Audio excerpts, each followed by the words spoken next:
y a tellement de déchets partout, les gens y en mettent partout. On a récolté 110 tonnes d'objets. Acheter, c'est voter. Le consommateur, quand il vient ici, c'est aussi pour faire un geste éco-responsable. J'aimerais bien 0 kg. Actuellement, je sais qu'il y en a qui arrivent quasiment au 0 kg. Après, c'est un petit peu des exemples voilà, difficiles à suivre. Magali, 38 ans, rentre du supermarché. Faire ses courses là-bas n'est pas évident pour elle.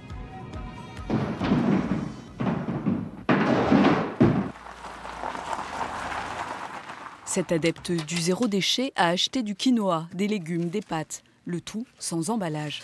C'est un petit peu compliqué parce qu'on voit toute une marée de plastique. Et donc c'est vraiment un travail aussi sur soi au début, de dire non, il ne faut pas tout acheter, il faut vraiment choisir ce dont on a réellement besoin. Mais il y a quand même des choses comme le vinaigre que je suis obligée d'acheter, qui est quand même en grande surface, empackagé, effectivement. Magali a commencé à réduire ses déchets il y a 2 ans. Si son frigo abrite encore des produits emballés, elle sent la différence. J'ai quand même beaucoup diminué puisqu'on est passé là actuellement, j'étais à 380 kg par an et je suis passée à 40 kg. Sa poubelle se réduit maintenant à un tiroir. On a de l'aluminium, on a du métal, on a la boîte à compost qui va finir dans le composteur. Mais que ce soit pour le compostage, le refus des emballages ou les produits à faire soi-même, Magali a besoin de conseils pour changer ses habitudes. Oui, très bien. Alors tu viens me présenter tes nouveautés? Oui. Tes nouvelles créations? Oui, plein de choses à te montrer. Mathilde est une couturière spécialisée dans les accessoires zéro déchet. Je sais pas si tu les avais vus. Oui, d'accord, oui. Non, je les avais pas vus, ceux-là. Donc tu t'en sers, tu le rinces, tu le laisses sécher et tu t'en sers en fait chaque jour ou tous les 2 jours comme tu veux. Plus que vendre, elle veut surtout partager ses astuces. Elle montre ainsi à Magali comment fabriquer une éponge avec des restes de vêtements. Et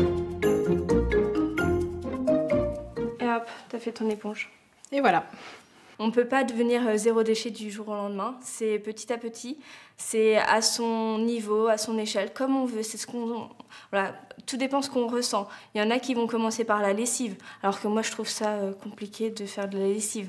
Mathilde est d'ailleurs intriguée par les produits de Magali, dont son dentifrice. Tu le fais comment? Je sais qu'on voit beaucoup de recettes, effectivement. Moi, j'ai choisi celle où il y avait du bicarbonate de soude, encore une fois, du sel. J'ai acheté une base, on va dire, de quelques produits qui me servent à plein de choses. Et avec ça, j'arrive à faire beaucoup de produits qu'on voit ici. Ouais. Au-delà des économies, jusqu'à 1 400 € par an pour les plus engagés, Magali et Mathilde se sentent surtout bien dans leur peau. Oui, qu'on a beaucoup. Ouais. On est plus en phase avec nous-mêmes par rapport aux problèmes environnementaux parce qu'on nous dit tout le temps il faut faire, il faut faire, il faut faire. Mais concrètement, comment on fait les choses? Et donc là, petit pas par petit pas, chaque petit élément contribue en fait à faire quelque chose pour l'environnement. Faire quelque chose pour l'environnement, c'est ce qui a poussé Arnaud et Gwendoline à passer au vrac en zone rurale.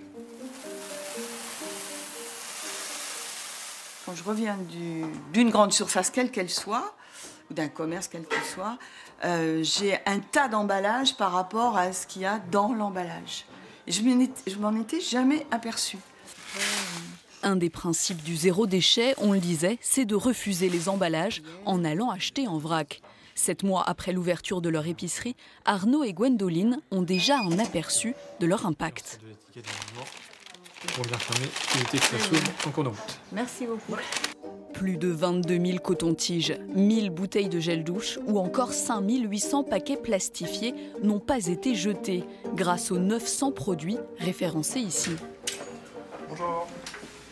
Bonjour. Ça va bien? Ouais. Un chiffre en hausse car le couple convainc de plus en plus de producteurs de livrer en vrac. Arnaud accueille un des derniers arrivés qui fournit des spiritueux. D'accord, ouais. Et ils viennent avec leur contenant Comme ils sont surpris de le découvrir là, ils sont pas équipés. Donc. Les producteurs, ils créent leurs produits de la même manière, sauf qu'au lieu de le mettre en bouteille, là finalement ils ont mis leurs produits respectifs dans des fûts ou dans des bidons que Arnaud a récupérés. C'est pas plus compliqué. Pour nous, c'est des contraintes connues au niveau étiquetage, parce qu'il faut prévoir un étiquetage réglementaire avec les logos qui vont bien, les termes obligatoires comme sur n'importe quelle bouteille. C'est beaucoup plus de travail en amont que simplement mettre la bouteille dans un rayon. Arnaud ne se fait pas seulement livrer en vrac. Il échange un bidon de vodka consigné contre un autre vide. Merci beaucoup. Prochain remplissage. Voilà, je vais la remettre dans la voiture. Merci. Et quand les bidons ne sont pas consignés, l'épicier les stocke dans la cave pour les réutiliser ou les donner. En 7 mois, on n'a acheté aucun bidon. C'est-à-dire que des bidons de 25 litres, on a dû en donner à peu près une centaine. L'idée, c'est pas que les gens aient moins de poubelles pour que nous, on en ait 2 fois plus. Voilà, ça reviendra à rien, ça n'aurait pas de sens. L'idée, c'est vraiment de recirculer, de recycler, de réutiliser au maximum les contenants.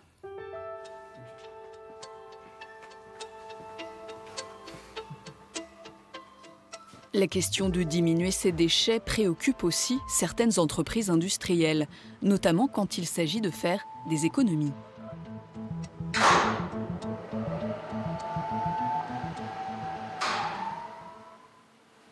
À Amboise, Mecachrome fabrique et assemble des armatures d'avions pour Airbus ou Bombardier.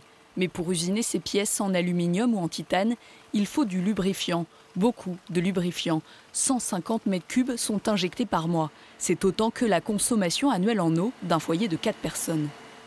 Il a été mis en place dans le groupe Mecachrome différentes technologies pour réduire ces lubrifiants. Maintenant, on ne peut pas réduire sur l'ensemble des parcs machines, tout simplement parce que le lubrifiant, il est avant tout là pour l'usinabilité des pièces, mais aussi chasser les copeaux qui sont générés. Si les métaux sont vendus pour être réutilisés, recycler le lubrifiant, un produit polluant, est plus complexe.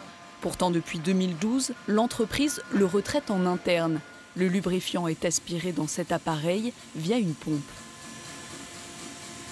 Ça nous permet de traiter, de régénérer, de déshuiler, filtrer, pour obtenir une qualité de lubrifiant après analyse qui permet d'être réinjecté dans le circuit de production des différentes usines. C'est une volonté clairement de l'entreprise pour diminuer ces déchets. Le lubrifiant nettoyé est ici analysé. Il peut être de mauvaise qualité et écarté ou conforme aux normes et réinjecté. Donc là, Donc là, le pH est bon et stabilisé. Ok. Et je refais la concentration. Ok. Ce processus a permis à Mecachrome d'acheter 2 fois moins de lubrifiant et d'économiser 130 000 € par an. Mais le recyclage ne s'arrête pas là. Une fois que les contenants en fait, sont vidés de produits, on les nettoie et on passe par des filières de traitement pour remettre dans les circuits ces contenants après. Si les entreprises ont les moyens de recycler les déchets encombrants, les particuliers, eux, ont parfois la solution des ressourceries qui redonnent vie aux objets cassés ou usagés.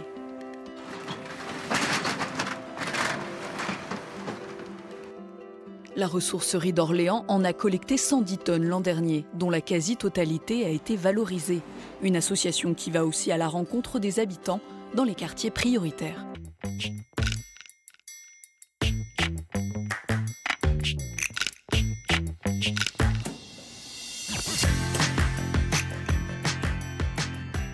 Le temps d'un après-midi, Pauline et son équipe installent dans le quartier des Blossières, au nord d'Orléans, un atelier mobile pour relooker du mobilier, ici des poubelles.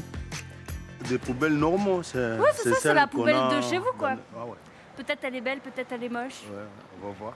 Si jamais vous avez envie de la ramener, nous on a du matériel pour peut-être la bomber. C'est la première année que la ressourcerie propose des ateliers mobiles dans des quartiers prioritaires. Mais elle a commencé cette sensibilisation dès 2015.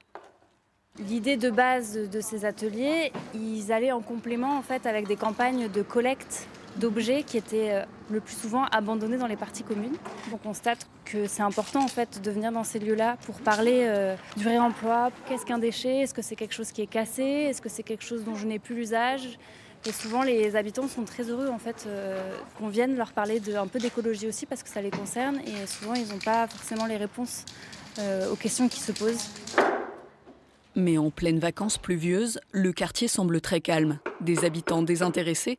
Non, rétorque l'équipe, pour qui l'affluence reste imprévisible. C'est pas un échec pour nous. On a parlé avec des passants, avec des jeunes, des moins jeunes. Et voilà, ça, même ceux avec lesquels on n'a pas le temps de parler, ils voient et c'est aussi des petites graines. Voilà. Semer les graines d'une nouvelle façon de consommer sans tout jeter. Mais pour changer les habitudes, le meilleur levier reste l'argent, avec le principe du pollueur-payeur.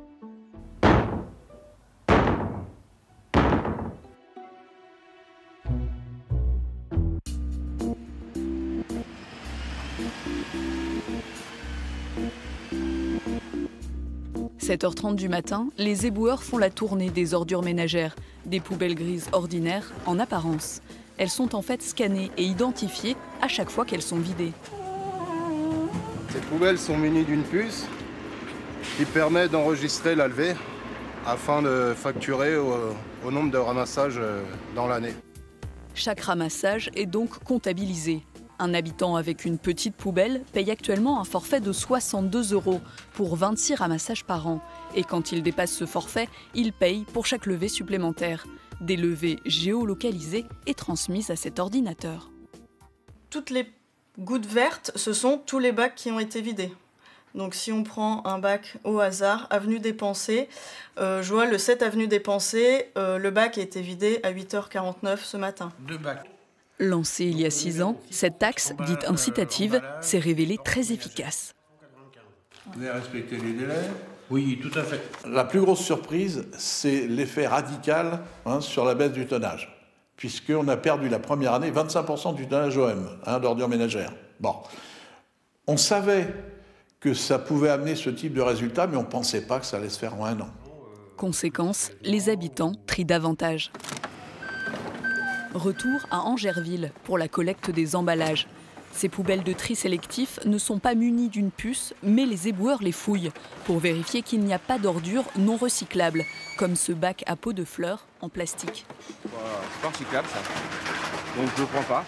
Il colle une étiquette qui explique pourquoi le tri est non conforme. Mais pour l'habitant pris en faute, trier est un art complexe. Là, mettons, si on veut se débarrasser comme des vieilles poêles, tout ça, du coup, on ne sait pas si on peut les mettre dans celle-là ou il faut qu'on les amène à la déchetterie.